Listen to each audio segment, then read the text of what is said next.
जे समग्र भारतवर्ष जहाँ को आम वेदभूमि बोली कहू यार मूल भाषा हूँ संस्कृत एवं आज दिन में भारतीय चेतना जदि आम समग्र विश्व को आकर्षित कर थाए ताहार मूलदुआ हूँ संस्कृत भाषा एवं जो संस्कृत भाषा आम जनचेतना को जुग जुग धरी उद्बुद्ध कर आसी आज से संस्कृत भाषार प्रचार प्रसार निमंते एवं प्रत्येक मनीष पाखरे संस्कृत भाषार आदर प्रकृत भाषार संस्कृत भाषार द्युति संस्कृत भाषार शक्ति संस्कृत भाषार जो स्थिति ये संपर्क में चिंतन करिवार आज हूँ सबुठारु गोटे स्मरणीय दिन संस्कृत दिवस।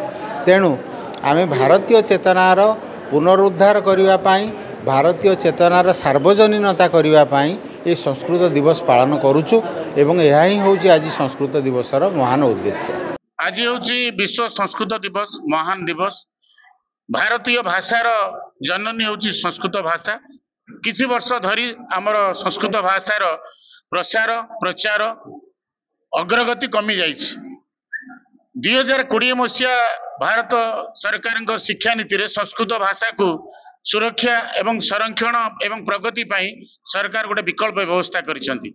आज ये महान दिवस रे घरे घरे संस्कृत भाषा केमती पहुँचबो आज आम तार छोटिया प्रयास करूँ। यही शुभ अवसर विश्व संस्कृति दिवस प्रयास से 9टा ब्लॉक आम 8 जन लेखा ये उपस्थित अच्छा जो मैंने 72 जन आज से कार्य को प्रति घरे घरे संस्कृत भाषा पहुँचे। संस्कृत रे आमर लोक मैंने साक्षरता है आमर भाषा भारत जोड़ा आत्मा लुचि रही भारतर संस्कृति परंपरा ऐतिह्य लोक मैंने जापर जड़े सुनागरिक हो राष्ट्र गठन में समस्ते भाग ने तेरे एभली किसी गुरुत्वपूर्ण खबर देखा चाहती आम चैनल को लाइक सब्सक्राइब और शेयर करें।